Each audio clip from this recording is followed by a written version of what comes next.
Assalamualaikum warahmatullahi wabarakatuh. Halo sahabat Hermina semuanya. Kembali lagi di acara Hermina Podcast bersama saya Dr. Septian. Hari ini kita kedatangan tamu yang sangat spesial, yaitu Dr. Bedah, Dr. Fridayanti Dewi Mustikawati, spesialis bedah Finex. Halo dokter. Halo Dr. Septian, apa kabar? Sehat selalu dokter. Waalaikumsalam warahmatullahi wabarakatuh. Sehat. Alhamdulillah dokter. Ya. Sahabat Hermina semuanya, hari ini kita akan membahas suatu topik, suatu penyakit yang cukup sering terjadi dalam praktek bedah sehari-hari, yaitu mengenai radang usus buntu atau apendisitis. Dokter Frida, apa yang dimaksud dengan radang usus buntu atau apendisitis, dokter? Radang usus buntu atau apendisitis adalah suatu peradangan yang terjadi pada jaringan appendix. Monggo dipirsani. Jaringan appendix. Ya, jaringan appendix itu adalah suatu jaringan dari bagian usus besar yang kita namakan juga umbai cacing. Nah, ya umbai cacing di sini letaknya adalah di bagian 3 pertemuan dari taenia, yaitu di kolon, ya, di kolon sebelah kanan, ya. Dia adalah bagian usus yang kecil yang berongga. Kalau normalnya adalah sebesar kelingking saya. Nah, kemudian kalau dia meradang bisa sampai sejempol saya. Ya. Kenapa dia meradang? Itu ada bermacam-macam sebab. Bagaimana usus buntu itu bisa meradang, dokter? Jadi usus buntu bisa meradang itu ada bermacam-macam sebab. Ya, usus buntu itu sendiri karena dia adalah suatu organ berongga yang normalnya sebesar kelingking. Kemudian dia dengan imunitas seseorang yang rendah bisa terkena bakteri ataupun virus dan sebagainya, sehingga dia akan menjadi peradangan di sana.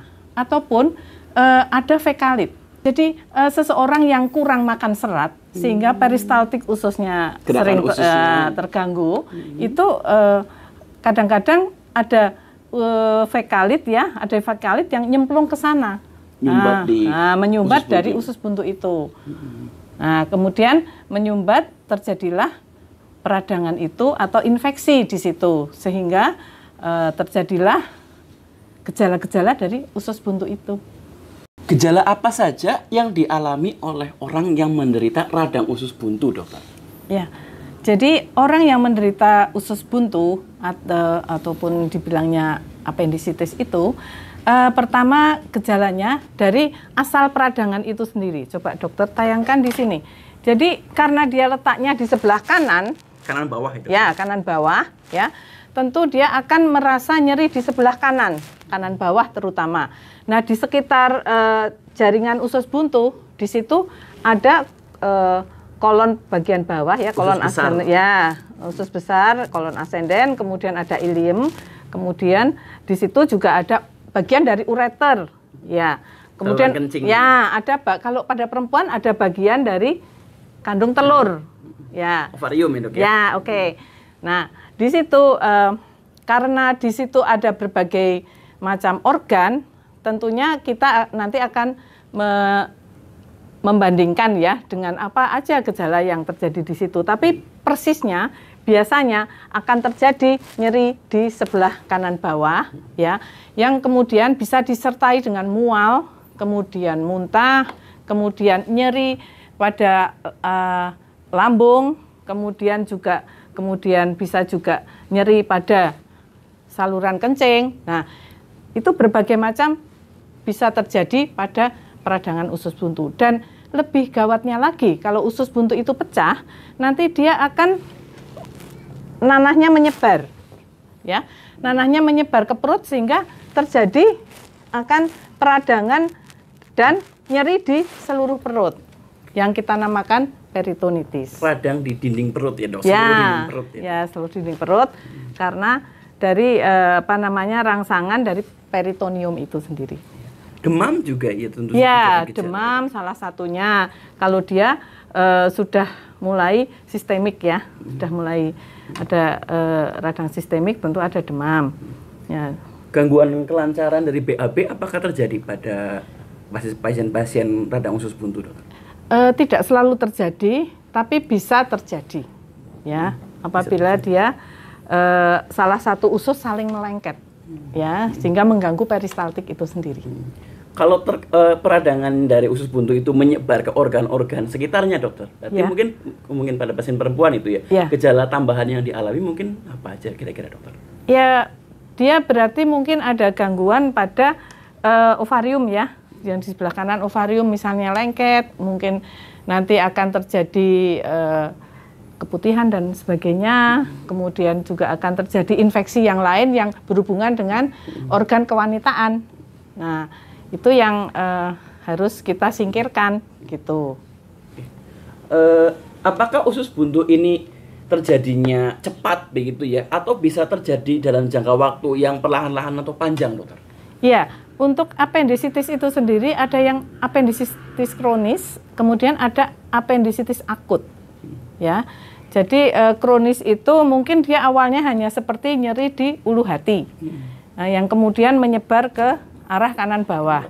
Ya, ada juga yang apendisitis akut karena dia radangnya ada di daerah appendix, kemudian dia hiperemi dan udem atau bengkak usus buntunya, dan kemudian dia bisa terjadi pecah, bisa terjadi perlengketan. Nah, ini yang akut ini yang bisa disertai biasanya dengan demam, dengan demam juga, ada juga dengan gangguan pada gerakan-gerakan pada kaki bagian kanan. Ya, jadi misalnya untuk jalan sakit, untuk membungkuk sakit, untuk bergerak ke sebelah kanan sakit. Nah, itu. Faktor-faktor apa saja yang menyebabkan seseorang itu lebih berisiko terkena usus buntu, dokter? Oke, jadi usus buntu bisa mengenai semua usia, ya. Tapi pada penelitian banyak terjadi pada usia dewasa muda. Dewasa muda. Ya, dewasa muda. Kenapa? Karena banyak faktor, ya. Salah satunya adalah gangguan peristaltik, ya, gangguan peristaltik, infeksi, ya, dan diet kurang serat. Diet. Kemudian imunitas yang rendah, itu imunitas salah satunya. Rendah, ya. Kemudian juga bisa terjadi radang usus buntu karena desakan dari tumor yang ada di sekitarnya atau dari appendix itu sendiri. Berarti kebiasaan-kebiasaan apa saja yang mungkin menyebabkan seseorang itu gampang terkena usus buntu, dokter? Atau mungkin kurang minum, atau makannya nggak teratur, atau suka makan pedas, atau suka makan jambu biji, atau gimana itu, dok? Sebenarnya untuk usus buntu itu sendiri multifaktor, ya. Multifaktor, ya. Jadi, banyak penyebab. Ya, jadi tidak boleh karena suka makan cabai terus dia akan usus buntu, ataupun makan biji-bijian akan terjadi usus buntu. Itu tidak. Itu jadi mitos salah, ya. Jadi semua bisa terjadi karena itu dari situ adalah pangkalnya infeksi. Sumber ya. Infeksi itu kenapa? Kalau daya tahan tubuh kita baik, tentu kita tidak akan terkena infeksi, ya. Jadi begitu, dokter. Jadi yang pertama harus diet seimbang. Diet seimbang, ada seratnya, ada proteinnya, ada karbonnya, ada vitaminnya, ada mineralnya. Yang dia menunjang untuk imunitas kita sehingga kita tidak terkena infeksi.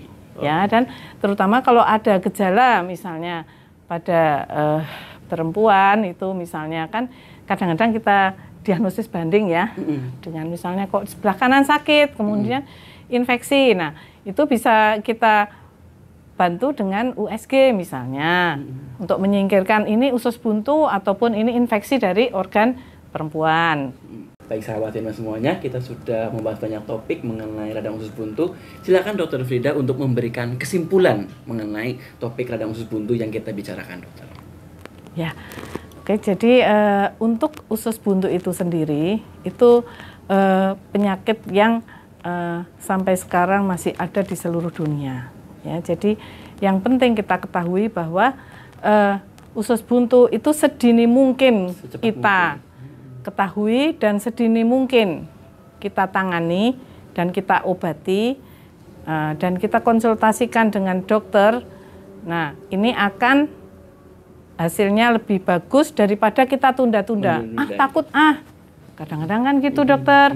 Ketemu dokter di UGD takut ya nanti dioperasi. Dan sudah kami sebutkan tadi bahwa untuk usus buntu yang simpel akan lebih mudah penanganan daripada usus buntu yang sudah pecah, yang sudah terjadi penyebaran nanah tadi. Ya, dan lebih cepat juga penyembuhannya. Penyembuhannya lebih cepat. Jadi saya sarankan sebelum terjadi penyakit usus buntu, kita harus satu meningkatkan imunitas kita, kemudian makan berimbang antara serat dan non serat, dan juga gaya hidup sehat, ada olahraga, kemudian ada cukup tidur ya. Tidak begadangan terus ya dok, ya begitu. Jadi kita dengan hidup yang sehat, kita akan punya tubuh yang sehat. Baik sahabat Hermina semuanya, demikian topik Hermina Podcast mengenai radang usus buntu. Terima kasih banyak Dr. Frida atas waktu dan ilmunya Dr. Septian. Sehat selalu dokter. Sehat selalu. Oke. Semoga bermanfaat bagi sahabat Hermina semuanya. Jangan lupa setiap ada keluhan yang mengarah seperti usus buntu, konsultasikan ke dokter terdekat. Akhir kata, semoga sahabat Hermina sehat selalu. Wassalamualaikum warahmatullahi wabarakatuh.